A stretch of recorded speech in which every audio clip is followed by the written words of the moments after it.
Northern Arizona University nursing students from across the state are benefiting from SimMan technology. They are mannequins that present with the same symptoms as real patients. Vincent, how are you feeling today?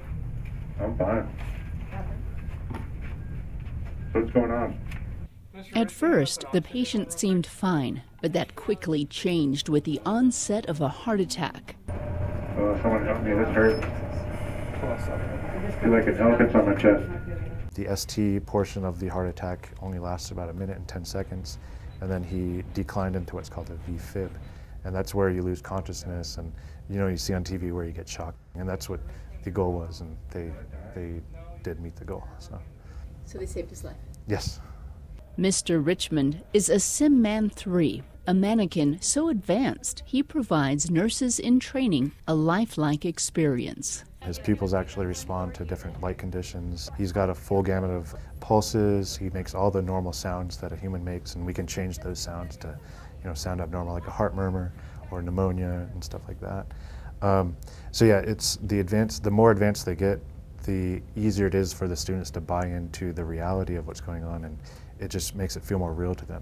This guy actually behind me here, he can cry, he can vomit, he can do almost everything that a normal patient would do. Of course, not everything, he's not a human, but he just can express those signs and symptoms that are very crucial. Learning to respond to those signs and symptoms is the purpose of these simulations. Students gain confidence in applying the volumes of information learned in the classroom, and eventually they become accustomed to treating patients. You're constantly checking breath sounds and heart sounds and pulses, and then you learn to maybe use the patient as your initial tool. And how is the patient feeling? How is he responding to different medications, different therapies?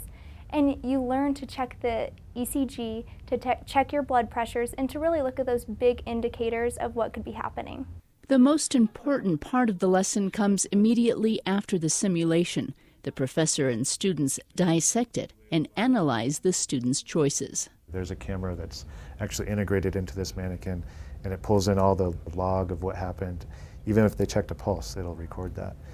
So we can talk about that, step by step, so we can really kind of break down what happened, what they did really well, what they could have done better, and things they'll do differently in the future if they ever encounter this in real life. These students will have the opportunity to do this same simulation or a similar one in the near future, building on all they have learned.